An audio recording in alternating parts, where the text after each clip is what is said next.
বেগুনটাকে ভালো করে ছিলে নিতে হবে, পিল করে নিতে হবে, এরকম সুন্দর করে কেটে নিতে হবে, সরু সরু লম্বা করে একসঙ্গে থাকবে পুরোটা কেটে নিতে হবে।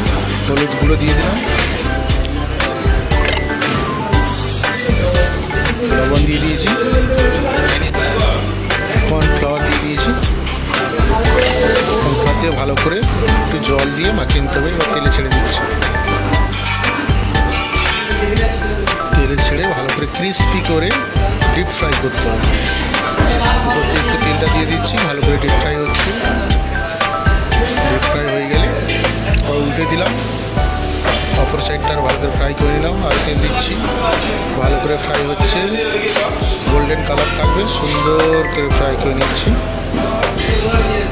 ফ্রাই করে তুলে নিচ্ছি। এবার গ্রেভিটা বানাবো বেগুন সুন্দরী। ফোড়ন দিয়ে দিয়েছি,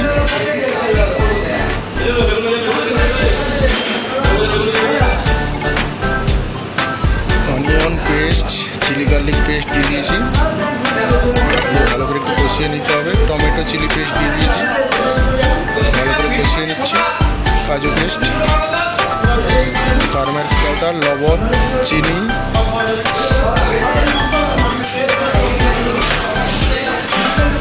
ভালো করে কষিয়ে নিচ্ছি। চিলি পাউডার একটু দিয়ে দিয়েছি, একটু জল দিয়ে দিলাম, জল দিয়ে কষাতে থাকলাম। ঘি দিয়ে দিয়েছি, গরম মশলা, তারপরে কষিয়ে গ্রেভিটাকে ভালো করে কষিয়ে নিচ্ছি, কাঁচা ভাব যেন না থাকে। ভালো করে কষাতে হবে, কষিয়ে কষিয়ে তেল ছাড়লে ধনে পাতা দিয়ে দিলাম, বাটার দিয়ে দিলাম। ভালো করে কষিয়ে কষিয়ে গ্রেভিটা কাটাতে হবে, উপর থেকে তেল ছেড়ে দেবে। কষিয়ে কষিয়ে গ্রেভিটা আমার রেডি হয়ে এসছে। বেগুনের উপরে গ্রেভিটা আমি দিয়ে দেবো, সুন্দর করে গ্রেভিটা দিয়ে দিতে হবে বেগুনের উপরে। একটু ধনে পাতা দিয়ে দিয়েছি। প্লিজ সাবস্ক্রাইব করুন।